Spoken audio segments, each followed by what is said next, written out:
Welcome to the Escape the Drift podcast. I am Dr. Jacob Egbert, and today the topic is do it for the kids. Now, you've heard this, do it for the kids. And oftentimes that's put in context of something that you may not want to do. Maybe it's stay in a marriage that doesn't work. Well, we're just going to do it for the kids. Or you're working late and trying to make a certain amount of money in order to do it for the kids. Now, while in some twisted way this may be noble, I'm going to disagree. And that's not even what I want to talk about, but that's far from what I'm going to talk about. What I'm talking about today is the other side of the spectrum of doing it for the kids. This is for their benefit in such a way that you excel yourself. So you create yourself as the person that they need. And that's what we're talking about today. So especially I want to focus this on men. The topic of being the man they need in their lives, both sons and daughters. And this is in the context of parenting as being a dad, being a father of children, the greatest responsibility that you may have as a man. So doing it for the kids. I think this is one of those ways of being a good man. And in my definition of good, from the far end of the spectrum of good in contrast with evil, it's when you do the things that are for the better of others at the sacrifice of self in some way. Now, sacrifice doesn't always mean at the cost of yourself, but you're giving up of your selfish desires, selfish ways, selfish actions in such a way that will benefit others, and in this case, kids. So what are some things that you can do to be a good man and benefit the kids? What do they need most? And that's what I want to focus on. So as a father myself, I have 6 kids, and we're having the conversation of potentially adding another and having 7, which is exciting. And I love it. I love kids because that is my purpose in life, is to propagate the species, to create a chain of that life force from every generation before me that has prepared me for this moment to pass on life to continue forward. And the more successful that my children are in passing on life is a measure of how successful I was as an organism. So this is my duty as dad. And I have a lot of opportunity and obligation and duty within that I like to focus on in my own personal life. So I have a meditation practice. I get up every morning, I sit down, I'll listen to some meditative music. It's binaural beats that gets me in a theta wave state. I do some preparatory breath work. And then I go into my contemplative meditation. Usually, if not always, I will set an intention for the day that I will use to focus my meditation. In addition to that, I will have created an empowering context, which you can go back and listen to my podcast episode titled Empowering Context. And so within that empowering context, or a state of gratitude, a state of optimistic view of life, I set my intention. My intention is in the form of a way of being, how I be that day. Now, so I'll do that. And I'll sit down, or I'm already sitting down, but I'll take out my notebook, and I've written that on the top, and I take notes throughout my meditation. So I'll go into a meditative state, and like the ideas will pop into my head, the thoughts will form, and I will take a brief break, and I'll write down a line or two, or a few words, or a single word that connects kinetically my thoughts to my body, and also in the world. So in my meditation, I often think about how can I be a better dad? Not just as like playing with my kids or serving them directly or interacting with them specifically, but my overall function as dad. And a lot of times that is as a provider and a protector. And that man who has to prepare in order to create a safe space for them. So it's all intertwined. But largely, my greater good goal is for their benefit and sustenance and success in their lives. Now, they don't always know this, because a lot of the things that I do for kids and dads, you'll get this, is behind the scenes, things that they'll never see directly and maybe not ever know until they themselves are in that position and they're like, oh, this is what it's like to be dad. Like, look at my own dad. And even now, like, I'm 45 years old and I'm just now like coming into awareness that there were times in our life where I'm sure, just because my own experience, we had no money. It was tight. I'm sure he was stressed. Like, I can't imagine. I can kind of imagine because I've been through it myself, but for his own experience. And just now I'm thinking, wow, he did that. And I never saw it. I was so unaware as a child, as most children are, of what's actually going on behind the scenes. And so each dad generation before likely went through those same moments. So as a dad now, I have those moments where I'm thinking of and I'm taking actions, I'm doing the things behind the scenes that they'll never know for their good. Now, moms, maybe this is different. I don't know it as not a mom, but I have a mom and I've observed my wife. They're more in the presence of their children in the day-to-day movements, and the kids see what they deal with, the creation of environment and the sustenance that they provide for the children, and they see the mom's breakdowns a lot of times because it's like directly a result of the children's actions that the moms have their breakdowns. And there are many more, of course, but that's a lot of what they do. My breakdowns, I don't even let my wife see oftentimes. I rarely let her know what I'm dealing with.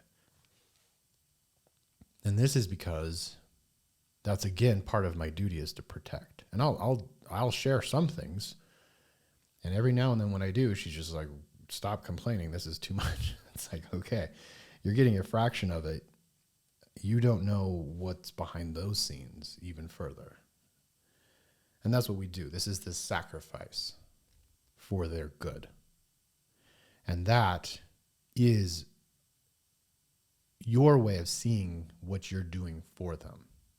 When you look back and you see where you've suffered inaction for children, for your wife, for your home, that is you being a good man. So take that and see how far you can expand that into your day-to-day life. Now, what are the actions that you want to take? And what are some of the practical applications of this that you can go into your day-to-day life and really be effective? So some of the things that children need, and this is obvious to many of you, but it's a great reminder and maybe perhaps put it at the forefront of your mind.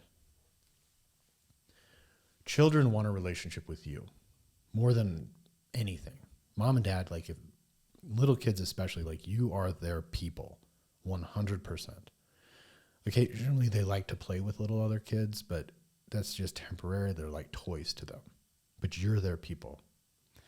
And that stays the same up until preteens, early teenage years. The friends start to take over a little bit, but they're still toys in a way. And I mean that in like playthings, like it's enjoyable, but they're not real connected on a deep emotional level. And then of course the teenagers come and this is the time when children separate, and they better do that.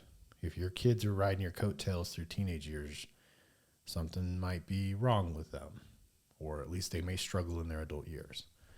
And I don't mean that to be negative necessarily, but look at that. Like if your kids aren't rebelling a little bit, if they aren't separating, if they don't think you're a little bit weird or like, I don't like that,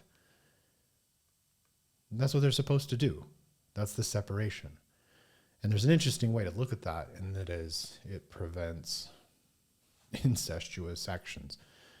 Back in the early days of humans where we were in little pods of tribes, in your little social group, your friend group, your family groups, when the kids came of mating age, it was not good for them to stay in that group because that doesn't help the genetic diversity.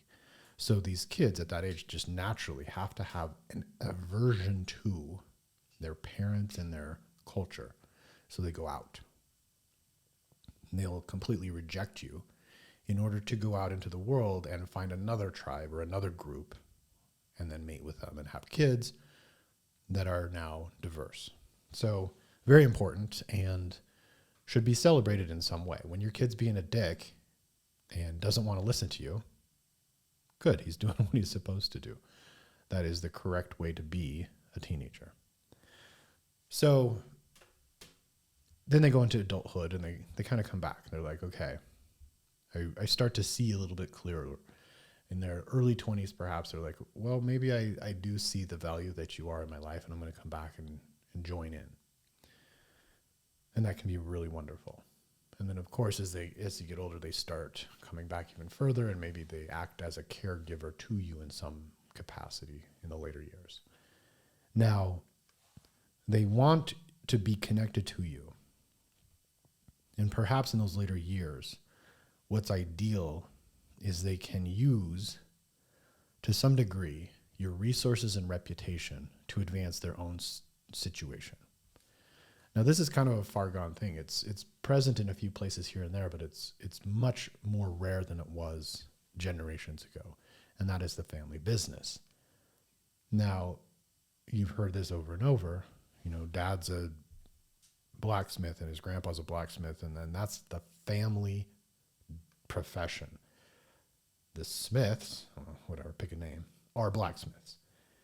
And that legacy, that knowledge base, that expertise is passed on generation to generation to where you grow up adopting all the skills that were developed over previous generations. And you learn it almost automatically.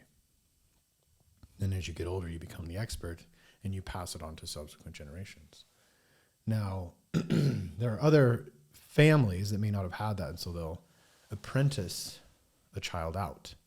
And that's where they essentially are raised by another family that can give them those skills. So either way, the point of this family business is that as they get older, they get into their adult years, they may have had those years where they wanted to leave, to go out and sow their seeds and be, I sow their seed literally, and be other for a moment, and then come back and adopt or take on family business again. That deep identity, survival necessity. So we miss that now. Most of our kids are told to go out and go to college and get educated from someone else and learn something else that you want as a whim. And perhaps that's a big missing in today's society. So to start with this first point, perhaps you can recognize the natural progression or development of a child and their attachment to you as a parent. I have 4 boys, and unfortunately, and this is where I've likely missed big in my life, I went into medicine, and this isn't the type of profession that your children get to see much of, if any. My kids have been to my clinics and my hospitals a handful of times, but they can't actually go into the wards or into the patient rooms and see me do doctor work. So they'll sit in my office, I'll come back, I'll type some stuff on a computer, and then they'll hear the conversations where mostly I'm complaining about what happened that day, or I'll tell a cool story about something. So they get this very peripheral or distant view of doctor. Now, they do benefit from my income. I have a higher income than most people. Cool. And I have status. Being a doctor is a status thing. Like, it's an authority. It's whatever it is. Good for them, good for me. But the point of it is that they've only benefited peripherally. And whereas I grew up with my dad, who was in construction, and he also was an entrepreneur and a creative. And I say creative, but it's a more practical. He designed things, he sewed things, and I worked with him directly for many, many, many years of my life. So much so that when I went off to medical school, I continued to have I have a sewing machine in the room next door where I sew on an industrial sewing machine that I grew up sewing on with my dad. And so I'm still connected to that in my heart, and I want to be into the family business. Like that's deep within my DNA of like wanting to continue that legacy. Yet I chose a different path because this is the modern situation. I didn't join the family business and take over, which honestly I probably would have liked a lot. So for my own boys, I look at that like, how can I do that for them as a doctor? I really can't unless they go into medical school, which currently none of them likely will do. I don't know if that's because of my experience of it, or they just haven't had the exposure or the push to do it. So we'll see. But I am going into more entrepreneurial efforts, which I am going to involve them in as soon as it makes sense, where I can actually bring them in and be like, hey, look, this is how we do it. I want you to help. I want you to be part of this. So that's actually one of my goals, is to create a scenario where my kids can be involved in the family business, although late in the game. All right. That's one aspect. Dads, your kids want to follow your footsteps in most regards, but let's start with that. Business, profession, your way of being in the world. So it's so much more than just your business. It's how you be in the world. Are you a leader? Are you a community helper? Are you somebody that goes and helps the neighbors move? Are you the guy that stops and helps somebody with a broken car on the side of the road? I'm not, because I don't know anything about cars, but I'll stop if I can and be like, hey, want to borrow my cell phone? And they're like, oh, I already have one. Of course you do. So I'm not very helpful in the car. I can help move stuff. I'm pretty strong. So I do that regularly. Now, other things, like I'm deeply involved in the jiu-jitsu community, and therefore I bring my kids to that, and they see that, and they see my involvement. They see the social aspect. We have parties at our house where we bring all our people over, and they see us interact socially. So I'm hoping to give them an example of that. Again, profession / now we're into community, how I be in the world. And then the other side of this, one of the most impactful ways that I've helped my kids thus far is in my physical pursuits, my physical culture participation. I mentioned jiu-jitsu, but I've also been in, we'll say, the fitness industry. I've owned gyms. I was a trainer. I've been an athlete. I've been competitive in everything that I've ever done. I've competed in triathlons. I've competed in CrossFit competitions. I've competed in jiu-jitsu now. I've competed in some other races, like adventure races and bike races and running. And so they've seen the competitive side. They've seen my pursuit of physical excellence, and they love it. We have a little gym, and we'll have workouts regularly. Like when they're here, it's every day. It's like, okay, we got to go do a workout. I write something on the board, and they get after it. So physical culture has been shared. My daughter, who is 19, she doesn't live in state. She moved to Colorado. She gets up at 5 and goes to the gym. And her physical culture is an expression of what I've taught her through her life. I have pictures of her since a tiny kid in the gym. Box jumps, back squats. She was in dance. And that's just one of my ways of passing on. Do it for the kids type of thing. I've always brought them in with me. Now, relationship is another one. Stay in the marriage for the kids. Well, I didn't do that with my first marriage. And there were many heartbreaking moments in the separation of us in that divorce where that idea of stay together for the kids really was hard for me to face. Because I have this other part of me that says, don't do it for the kids if it's going to cost them truth and authenticity and freedom and happiness, because I would have had to violate my human to be in that marriage. And that's no shade, whatever, it just didn't work. And had I done that, I would not have been who I need to be for them from a human / relationship perspective. So years later, I was remarried, and I have a wonderful marriage. I love my wife very much, and I have all the elements of a relationship that I want them to emulate. We're a little spicy at times with conflict, which we're working on, and it's great. But I think, again, emotional regulation is one thing that we've really focused on, and we're doing that for the kids. So there's that. And then the other side of all of this, and if we bring it all together, is like if you live your greatest life from a physical, relational, community-based, financially or business side.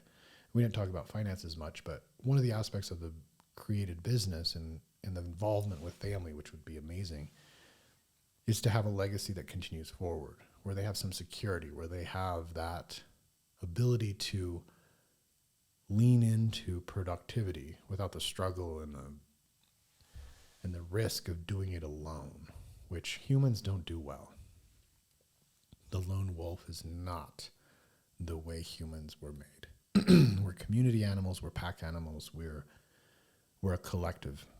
And so if you can use your family as your collective, as your group, as your pack, I think that's the best way. So again, seek excellence. And this is kind of where the practicality of all this comes. I think I laid down context, and now here's what I want to share. Pursue excellence in each of those areas. Do your best to create example, to create a path forward that can support them through your own pursuit of excellence. Have the body and the habits and the capacity that both in real time can support them, protect them, and provide for them, but also give them the example of how you want them to live. If you're 40 years old and you're overweight and you can't go out and play and do the things that you want to do, is that what you want for them when they're your age? Because that's what they'll have based on your example. So this is where it gets real. Do you want them to be 50 years old, overweight with diabetes and peripheral neuropathies and all these other like problems that come with that? Do you want your boys to have erectile dysfunction in their 50s because they had a terrible life that you showed them how to live? Would you wish that upon them? Then, of course, immediately I'm just going to say, no, don't do it yourself, because you are showing them the way. So getting your body in as good a position, shape, condition as you can, do it for the kids. You may be able to tolerate it. You may have accepted it. You may say, well, it's too hard, but do it for the kids. Similarly with work, like get out there, get after it. Create a legacy beyond your own means, like the means that you require to live on. Have more, because they're going to need you. And that's a hard one, but do what it takes. In your relationship, show your kids the relationship that you hope them to have one day. Do you want them to have a relationship where there's resentment, where there's a lack of intimacy, where they tolerate each other? If you don't want that for your kids, get to work and fix it and be the relationship that you want them to have. Again, you're showing them the way. We didn't even talk about faith or any of those things, but of course those roll it into this context, this pattern. Be how you want them to be. Be the example. Help them avoid the drift. And it's your opportunity today to escape the drift in order for them to avoid it. Teach them how to live free. This is the Escape the Drift podcast, and I am Dr. Jacob Egbert.